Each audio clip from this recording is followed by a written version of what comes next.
રાજકોટના ગોંડલમાંથી એક મોટા સમાચાર સામે આવ્યા છે, જેમાં પાટીદાર નેતા એવા જિગીસા પટેલ પર અજાણી મહિલાઓ દ્વારા પથ્થર વડે હુમલો કરવામાં આવ્યો છે. જિગીસા પટેલ સ્થાનિક મુદ્દાઓને લઈને ગોંડલ પહોંચ્યા હતા, ત્યારે એકાએક અજાણી મહિલાઓ ત્યાં પહોંચ્યા અને તેમની ગાડી ઉપર પહેલા પથ્થરમારો કરવામાં આવ્યો અને ત્યારબાદ જિગીસા પટેલ પર સીધો હુમલો કરવામાં આવ્યો. નમસ્કાર, તમે જોઈ રહ્યા છો ચક્રવાત ન્યૂઝ. હું આપની સાથે હેમલ. સમગ્ર ઘટના શું હતી, જિગીસા પટેલ ગોંડલમાં કયા મુદ્દાને લઈને પહોંચ્યા હતા, અજાણી મહિલાઓ કોણ હતી, તેમના પર હુમલો શા માટે કરવામાં આવ્યો, સમગ્ર બાબતને વિગતે જાણીએ.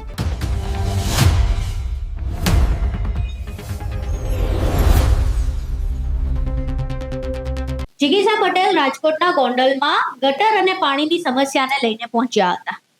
એક વિડીયો સામે આવ્યો છે, જેમાં જિગીસા પટેલ એવું કહી રહ્યા છે કે ગોંડલમાં પાણી અને ગટરની સમસ્યા વિશે મેં ફક્ત કોર્પોરેટર સાથે વાત કરી હતી, બીજા કોઈને જ ખબર નથી કે આ ઘટના શું છે અને જિગીસા પટેલ શા માટે ગોંડલ આવી રહ્યા છે. ત્યારે મારા ગોંડલ પહોંચતા જ આ અજાણી મહિલાઓ અહીંયા કેવી રીતે પહોંચી ગઈ, સમગ્ર ઘટનામાં જિગીસા પટેલ પહેલા તો શું કહી રહ્યા છે તે વિડીયો જોઈએ. નીકળી જાય ગાડી. નહીં જાવું જ નથી. આપણે પોલીસને બોલવા દે અને કરવા દે કે ભારતીય જનતા પાર્ટીના કોર્પોરેટરને આટલી આપણે રજૂઆત કરીએ છીએ. ફોન એને જ કર્યો, બરાબર. આપણે એના સિવાય કોઈને ખબર નહોતી. આપણે અહીંયા આ લોકોની અરજી સાંભળવા આવ્યા છીએ, તો આપણે આ લોકોને અહીંયા મોકલા કોણે? પાણો લીએ જો, પાણા લીધા બધા. કાઈ વાંધો નહીં, તોડી નાખશે, લાગશે આપણને ના, પણ બીજું કઈ નહીં. લીવર માર દો ભાઈ. નીકળી જાય ગાડી તો લીવર મારવા દો.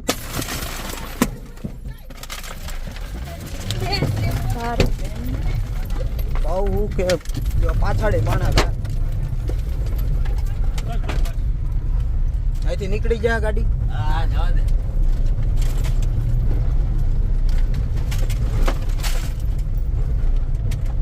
પોલીસ સ્ટેશન લઈ લે. આ વિડીયોમાં જિગીસા પટેલ જે પ્રકારે વાતચીત કરી રહ્યા છે, તેમાં એવું લાગી રહ્યું છે કે આ હુમલો કોર્પોરેટર દ્વારા કરવામાં આવ્યો હોઈ શકે છે, પરંતુ આ વિશે હજુ સુધી કોઈ પુષ્ટિ નથી થઈ. જિગીસા પટેલ પર હુમલો કરવામાં આવ્યો, પહેલા તો એમની ગાડીને ઘણું નુકસાન પહોંચાડવામાં આવ્યું છે, તેમને પણ ઈજાગ્રસ્ત કરવામાં આવ્યા છે. ઈજાગ્રસ્ત જિગીસા પટેલ ગોંડલની હોસ્પિટલમાં સારવાર લઈ રહ્યા હતા, તેમને ઘણું લોહી પણ નીકળ્યું હતું, પરંતુ આ સમગ્ર ઘટના કેમ બની, શા માટે તેમના પર હુમલો કરવામાં આવ્યો તે વિશે હજુ સુધી જિગીસા પટેલની કોઈ પ્રતિક્રિયા સામે નથી આવી. પરંતુ એ વિડીયો સામે આવ્યા છે, જેમાં જિગીસા પટેલ ઈજાગ્રસ્ત જોવા મળી રહ્યા છે, હોસ્પિટલમાં તેમની સારવાર થઈ રહી છે અને હુમલા બાદ સમગ્ર દ્રશ્યો કેવા સર્જાયા હતા, તેમની ગાડીને કેવા પ્રકારનું નુકસાન થયું છે, તે સમગ્ર દ્રશ્યો સામે આવ્યા છે. આ દ્રશ્યો પર એકવાર નજર કરીએ.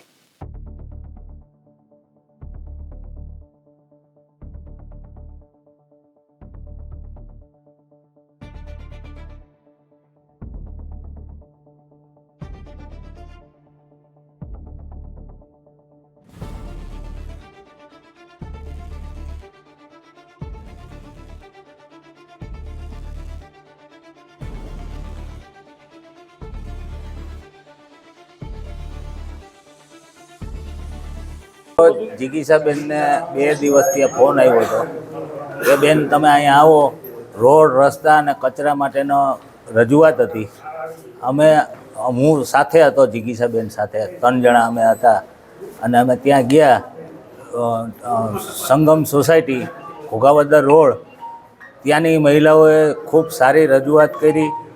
જિગીસાબેને સુધરાઈ સભ્યને ફોન કર્યો અને 1-2 બૈરાઓ આવીને, જિગીસાબેન સ્થાનિક કોઈ નથી, બીજી સોસાયટીની બૈરાઓ આવીને હુમલો કર્યો. હાલ સમગ્ર ઘટના સામે આવ્યા બાદ પોલીસને આ વિશે જાણ થઈ. જિગીસા પટેલ જ્યારે સારવાર લઈ રહ્યા હતા હોસ્પિટલમાં, ત્યારે પોલીસ હોસ્પિટલ ખાતે પહોંચી હતી. સમગ્ર બાબત વિશે નોંધ કરવામાં આવી છે અને આ હુમલો કોણે કરાયો, શા માટે કરાવ્યો, અજાણી મહિલાઓએ હુમલો કેમ કર્યો તે વિશે તપાસ તેજ કરવામાં આવી છે. પોલીસ દ્વારા હજુ સુધી કોઈ સત્તાવાર નિવેદન સામે આવ્યું નથી, ના તો જિગીસા પટેલ દ્વારા કોઈ સત્તાવાર પ્રતિક્રિયા સામે આવી છે. પરંતુ હાલ સૌથી મોટો પ્રશ્ન એ છે કે કોઈ નેતા જ્યારે સ્થાનિક મુદ્દાને લઈને આવી રીતે પ્રશ્નો ઉજાગર કરવા જાય, ત્યારે તેમના પર આવી રીતે જીવલેણ હુમલો કરવો એ કેટલું યોગ્ય છે? તમારું આ સમગ્ર મામલે શું માનવું છે? જિગીસા પટેલ પર કોણે હુમલો કરાવ્યો હશે, શા માટે હુમલો કરાવ્યો હશે, આ અજાણી મહિલાઓ કોણ છે અને શા માટે તેમના પર પથ્થરમારો કરવામાં આવ્યો, સમગ્ર બાબતે તમારું શું માનવું છે? અમને કોમેન્ટ બોક્સમાં જરૂર જણાવજો.